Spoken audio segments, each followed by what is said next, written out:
علی رضا علیہ السلام بتائیں گے، امام محمد تقی علیہ السلام بیان فرمائیں گے، امام علی نبی علیہ السلام بیان فرمائیں گے، 11 امام حسن عسکری علیہ السلام بیان فرمائیں گے، 12 امام بیان فرمائیں گے کہ یہاں میں ناز کا مطلب یہ ہے، یہاں میں ناز کا مطلب یہ ہے۔ یہ وہی حضرات بتا سکتے ہیں کہ جو خداوند عالم کے یہاں سے پڑھا کر بھیجے گئے ہیں، چاہے وہ انبیاء کی شکل میں ہوں، چاہے رسولوں کی شکل میں ہوں، چاہے معصومین اور اہل بیت اطہار کی شکل میں ہیں، جن کو خداوند عالم نے یہاں پہ کسی مدرسے کسی مکتب میں یا کسی اسکول اور کالج میں پڑھنے کے لیے محتاج نہیں بنایا۔ ان کا دنیا میں کوئی استاد نہیں ہے، ان کا ڈائریکٹ استاد اگر ہے تو اللہ ہے یا رسول خدا ہے، یا ان کے آباء و اجداد جو سینہ بسینہ عرش الہی کا مطالعہ کرنے والے، جھولے میں آغوش میں گہوارے میں لیٹ کر لوح محفوظ کا مطالعہ کرنے والے، یہ کسی اور کو استاد نہیں بنائے، یہ کسی اور کے شاگرد نہیں ہیں۔ یہ اگر شاگرد ہیں تو ڈائریکٹ یا اللہ کے ہیں یا رسول خدا کے ہیں یا اپنے آباء و اجداد مولا کائنات باب بقیت العلم کے ہیں۔ لذا یہاں پہ بھی جو اس آیت کا مطلب ہے کہ ہر شے فنا ہو جانے والی ہے، ہلاک ہو جانے والی ہے، مگر پروردگار عالم کا چہرہ باقی رہنے والا ہے۔ اس چہرے سے کیا مراد ہے یہ بھی قرآن نہیں بتائے گا بڑھ کر کہ چہرے سے مراد کیا ہے۔ اگر چہرے سے مراد ہم چہرہ مراد لے لیں جو ہم لوگوں کا چہرہ ہے کہ جس سے پہچان ہوتی ہے انسان کی، تعارف ہوتا ہے انسان کا کہ یہ کون ہے، یہ فلاں ہے، یہ فلاں ہے۔ اگر سر پہ چہرہ نہ ہو، اگر جسم و بدن پہ چہرہ نہ ہو، آنکھیں نہ ہو، آنکھ ناک کان نہ ہو، زبان نہ ہو، تو کسی کی پہچان نہیں ہو سکتی ہے۔ لذا اس کا مطلب اگر ہمیں سمجھنا ہے تو قرآن صامت سے آگے بڑھ کر قرآن ناطق کا سہارا لینا پڑے گا، اور پیغمبر کے بعد کوئی اور نہیں بتا سکتا اس کا مطلب سوائے اہل بیت اطہار کے اور معصوم اماموں کے۔ کیوں؟ اس لیے کہ انہوں نے اللہ سے، رسول سے اور اپنے آباء و اجداد سے سینہ بسینہ علم سیکھا ہے اور دنیا کو سکھایا ہے۔ لذا ان کو سکھانے کی کوشش نہ کی جائے۔ ان سے پوچھا جائے کہ وجہ کے معنی کیا ہے تو یہ بتائیں گے کہ وجہ سے مراد اللہ نہیں ہے، اللہ کا چہرہ نہیں ہے۔ اگر اللہ کا چہرہ مان لیا تو دار اسلام سے خارج ہو گئے، اگر اللہ کا چہرہ مان لیا تو دار ایمان سے خارج ہو گئے۔ گویا اللہ کے لیے ہم عیب کے قائل ہو گئے کہ اللہ عیب دار ہے۔ یہی چہرہ ہمارے لیے نہ ہو تو پہچان ختم ہو جاتی ہے، یہی چہرہ ہمارے لیے نہ ہو تو عیب شمار ہوگا، مگر یہی چہرہ اللہ کے لیے اگر قائل ہو جائے، کوئی مان لے تو وہ دائرہ اسلام و ایمان سے خارج ہو سکتا ہے۔ تو پھر کچھ ہیں جو اللہ کے چہرے ہیں،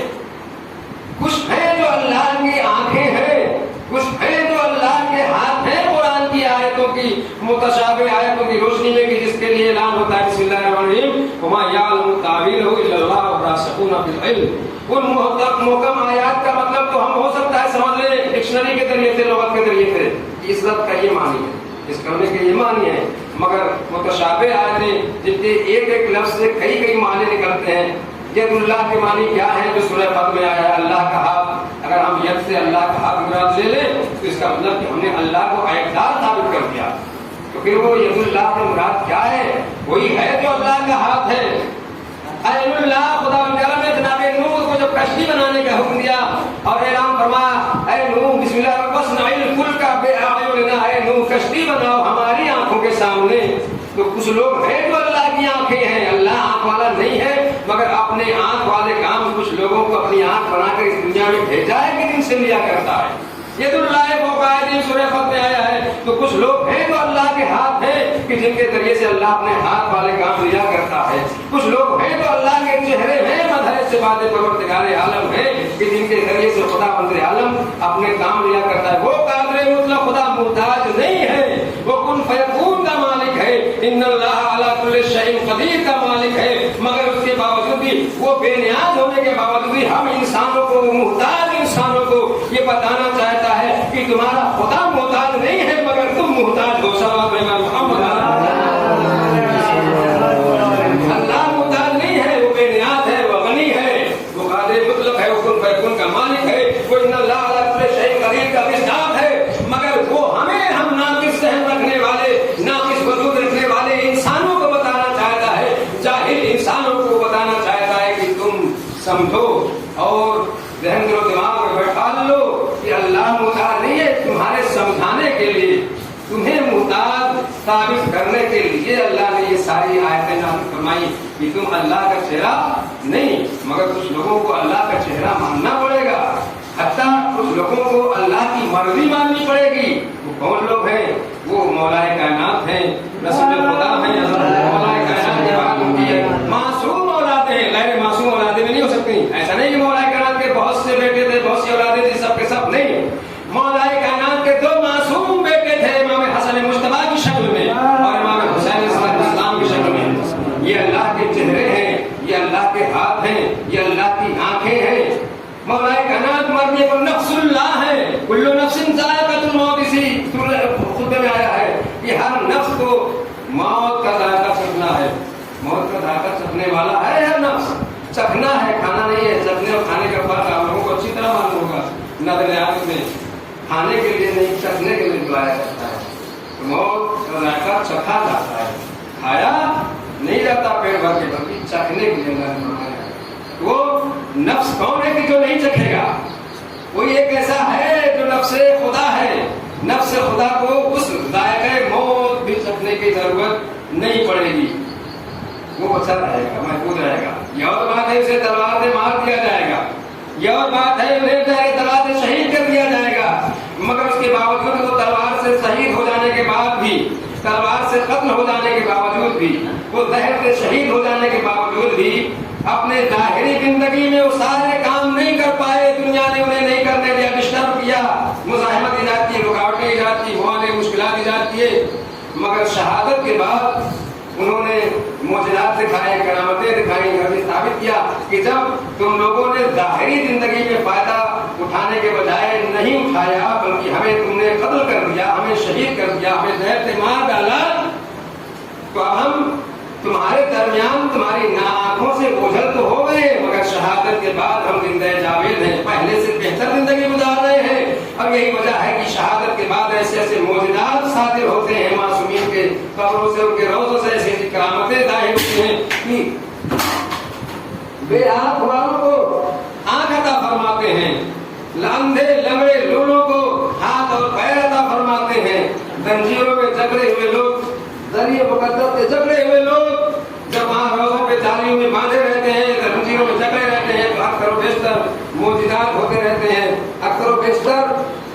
करामतें ज़ाहिर होती रहती हैं। नाबीना को आंखें भी मिलती हैं, जब मसलहत हो जाती है तो आंखें भी मिलती हैं, अंधे को आंख मिलती है, लंगड़े को पैर मिलता है, लूले को हाथ मिलता है, मरीज को शिफा मिलती है, बेरोजगार को रोजगार मिलते हैं, बे औलाद को औलाद मिलती है, बे ज़ौज ज़ौजा को ज़ौज ज़ौजे साले और सालिहा मिलते हैं, सेहत और तंदुरुस्ती मिलती है, इल्म मिलता है, अखलाक मिलता है, वह सब कुछ मिलता है। क्यों मिलता है? इसलिए खुदावंद आलम ये साबित करना चाहता है कि यही हमारे चेहरे थे जिनकी तुमने कदर नहीं की, यही हमारी आंखें थी जिनकी तुमने कदर नहीं की, यही हमारे हाथ थे जिनकी तुमने कदर नहीं की, यही हमारे नफ्स थे जिनकी तुमने कदर नहीं की। अब तुम लोगों ने इन्हें मार डाला और आज तुमने इनकी कदर नहीं की, इनके ऊपर जुल्म और सितम ढाया। जिन्होंने तुम्हें इंसान बनाया, जिन्होंने तुम्हें दरिंदगी से, हैवानियत से, जंगली होने से बचाकर इंसानियत और शराफत का दर्स देकर तुम्हें इल्म, अमल और अखलाक इंसानी और तहजीब और अदब सिखाया, उन्हीं लोगों को तुम लोगों ने मस्जिद में नमाज की हालत में, सजदे की हालत में मारा, उन्हीं लोगों को भूखा प्यासा शहीद किया, उन्हीं लोगों के घरों में आग लगाई, उन्हीं लोगों के ऊपर जुल्म सितम किया, उन्हीं लोगों को जहर से शहीद किया, उन्हीं लोगों को कैद खाने में और जिंदान और जेलों में बेगुनाह रखा, उन्हीं लोगों को नजरबंद रखा, उन्हीं लोगों को समाज से, सोसाइटी से, मुआशरे से, लोगों से दूर रखा, ताकि लोग उनसे कुछ सीख न सके, कुछ पढ़ न सके, कुछ इल्म और अखलाक और अदब और तहरीर सीख कर इंसानियत और शराफत का दर्स दुनिया को न देने लगे। तो तुम लोगों ने जब उनकी नाकदरी की, तो आज दुनिया में तुम लोगों को जुल्म सितम का शिकार होना पड़ रहा है। तुम्हें असलन कहने का हक नहीं है जालिम को जालिम, इसलिए कि तुम खुद जालिम हो और तुम जालिमों के मानने वाले हो। जालिमों को और जालिमों के मानने वालों को तो एक जबान हिलाने का हक नहीं है कि तुम जालिम हो, इसलिए कि जब तुम खुद जालिम हो, तुम खुद अपने पावर में जब आते हो, जब तुम्हारे पास दौलत आ जाती है, जब तुम्हारे पास कसरत आ जाती है, जब तुम्हारे पास अपराध की ज्यादती आ जाती है, जब तुम्हारे पास पावर आ जाता है, तुम्हारे पास हुकूमत आ जाती है, तब तो ताज आ जाते हैं, दौलत आ जाती है, मुल्क आ जाता है, जमीन जायदाद प्रॉपर्टी के मालिक बन जाते हो, बैंक बैलेंस के मालिक बन जाते हो, मकान दुकान और उसके बंगले के बिल्डिंगों के टावरों के मालिक बन जाते हो, गाड़ियों के मालिक बन जाते हो, तो तुम अपने कमजोर तबके के ऊपर किस तरह से जुल्म सितम करते हो। जो कमजोर तबका होता है, जो तादाद में कम होता है, तुम अपनी औकात दिखाकर वही साबित करते हो कि हम भी आज के फिरौन हैं, हम भी आज के नमरूद हैं, हम भी आज के कारून हैं, हम भी आज के हामान हैं, हम भी आज के शद्दाद हैं, हम भी आज के यजीद हैं, हम भी आज के सद्दाम हैं,